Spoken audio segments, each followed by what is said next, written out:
नमस्कार विद्यार्थियों, मैं रेखा चौहान।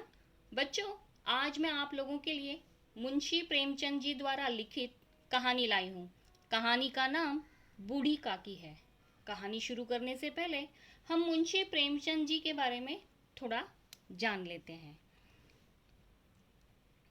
प्रेमचंद आधुनिक हिंदी कहानी के पितामह माने जाते हैं। उनका असली नाम धनपत राय था। उन्होंने कहानी और उपन्यास की एक ऐसी परंपरा का विकास किया जिसने पूरी सदी के साहित्य का मार्गदर्शन किया। प्रेमचंद जी को कलम का सिपाही भी कहा जाता है।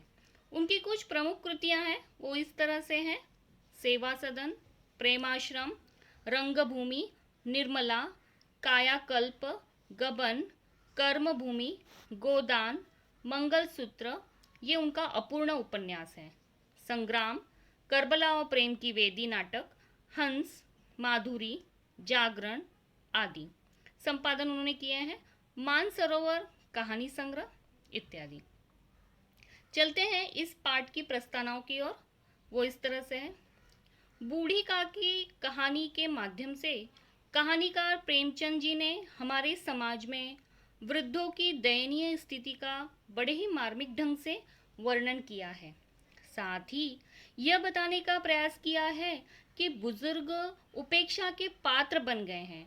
हमारा कर्तव्य है कि हम उनकी उचित देखभाल करें और उन्हें भावनात्मक संरक्षण प्रदान करते हैं।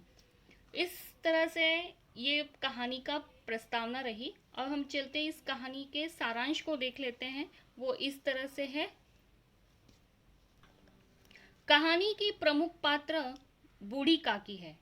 उनके पति और बेटों की मृत्यु हो गई है, अतः उन्होंने अपनी सारी संपत्ति अपने भतीजे बुद्धिराम के नाम कर दी।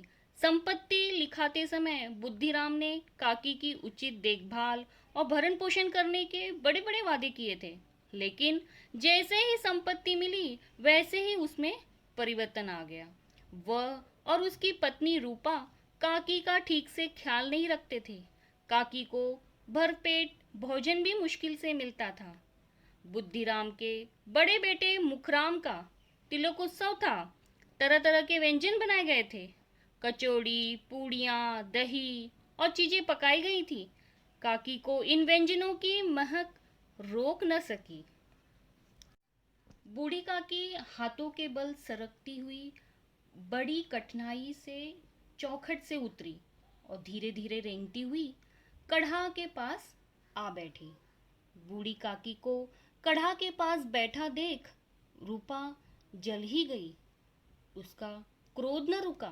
वो बूढ़ी काकी पर झपटी और उन्हें दोनों हाथों से झटक कर बोली, ऐसे पेट में आग लगे, पेट है या भाड़?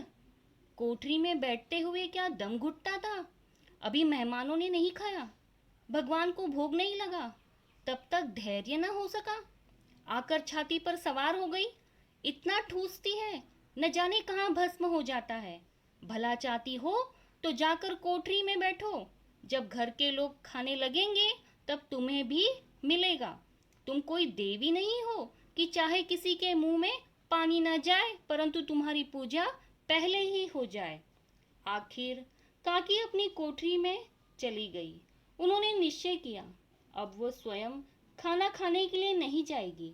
फिर भी उनकी जीवा की तृष्णा ने उन्हें एक जगह पर बैठने नहीं दिया और फिर बूढ़ी काकी रेंगती हुई मेहमान मंडली में जा पहुंची।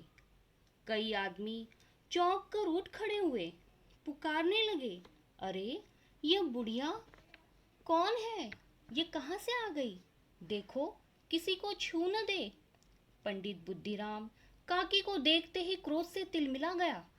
पूड़ियों का थाल लिए खड़े थे। थाल को जमीन पर पटक दिया और जिस प्रकार निर्दयी महाजन अपने किसी बेईमान और भगोड़े कर्जदार को देखते ही झपट कर उसका टेटुआ पकड़ लेता है, उसी तरह लपक कर उन्हें अंधेरी कोठरी में धम्म से पटक दिया। मेहमानों ने भोजन किया, घर वालों ने भोजन किया, परंतु बूढ़ी काकी को किसी ने न पूछा। बुद्धिराम की छोटी लड़की लाडली काकी से अत्यंत प्रेम करती थी। वो जानती थी कि उसके माता पिता किस तरह काकी को प्रताड़ित करते रहते हैं। उसने अपने हिस्से की पूड़ियाँ नहीं खाई, बल्कि काकी के लिए उन्हें संभाल कर रखा। रात के 11 बजे घर के सब लोग सो जाने के बाद वो पूड़ियाँ लेकर काकी के पास चली जाती है और काकी को पूड़ियाँ खिलाती है। थोड़ी सी पूड़ियाँ खाकर काकी का मन नहीं भरता। वह लाडली के सहारे उस स्थान पर जाती है जिस स्थान पर सभी मेहमानों ने बैठकर भोजन किया था। वहां जाकर पड़ी हुई जूठी पत्तलों से जूठन निकाल कर काकी खाने लगती है।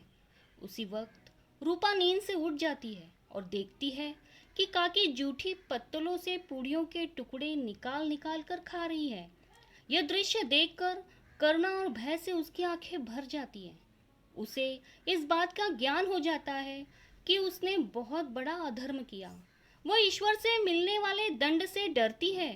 वो तुरंत रसोई घर में जाकर काकी के लिए व्यंजनों की संपूर्ण सामग्री सजा लेकर आती है और काकी से परमात्मा द्वारा अपने अपराध को क्षमा दिलाने के लिए कहती है।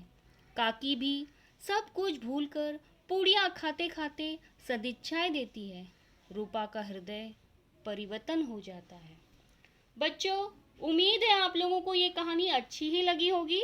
तो फिर मिलते हैं अगली वीडियो में।